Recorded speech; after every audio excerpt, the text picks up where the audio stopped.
Le vent souffle si fort ici que j'ose pas laisser l'appareil photo tout seul. Il est tombé, bon, c'est peut-être un peu de ma faute, c'est un trépied, j'aurais pas dû mettre dans l'eau. Là ça va, le vent souffle dans ce sens, mais il a quand même réussi à faire tomber l'appareil. J'ai un peu peur parce qu'il vaut quand même assez cher, j'en reparlerai dans une autre vidéo.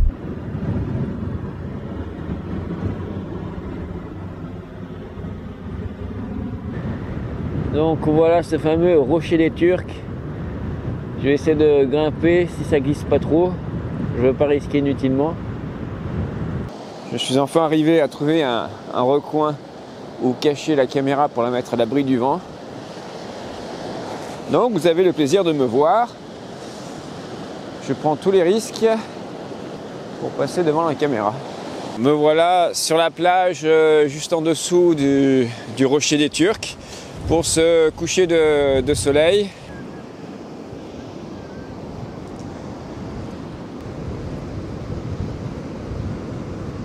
Coucher de soleil, je risque encore de faire tomber la caméra.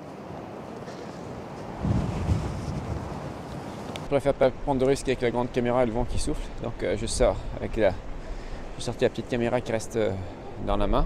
Attention, interdiction d'accès, chute de pierre et glissement de terrain. Mais nous sommes en Sicile, et donc on va faire comme tout le monde.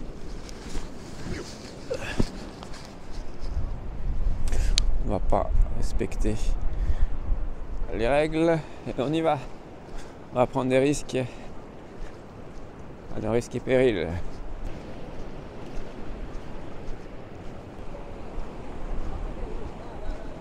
Bon, est-ce que ça glisse? Ouais, pas mal. On va pas monter très haut parce que ça glisse. Et donc voilà le coucher de soleil sur le rocher des Turcs. Il y en a qui ont le courage de monter jusque là-haut. Moi, je ne vais pas prendre ce risque.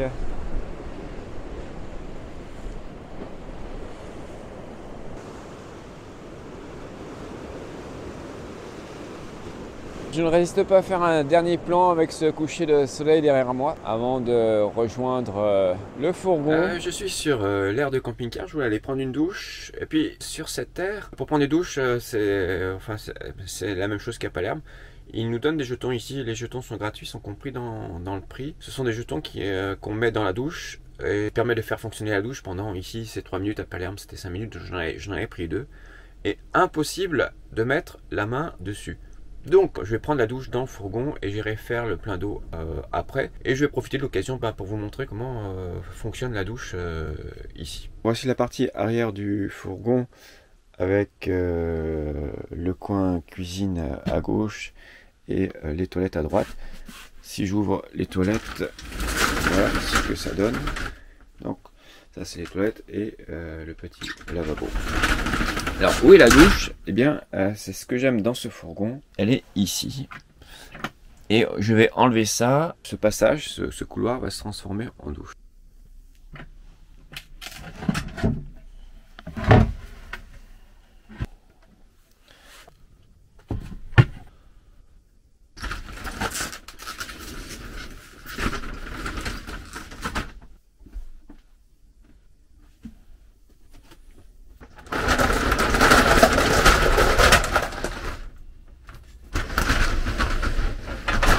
Et me voilà enfermé dans cette douche relativement spacieuse, donc avec les toilettes juste derrière moi.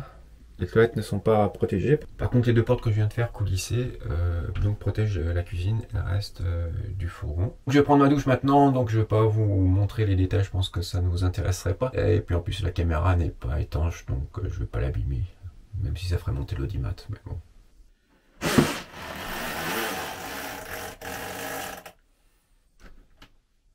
Bah voilà, c'est fait, c'était agréable. Maintenant je vais vous montrer pourquoi je ne le fais pas plus souvent.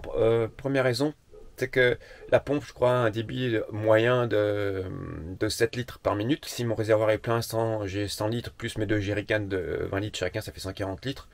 Donc évidemment je ne peux pas rester trop longtemps sous la douche.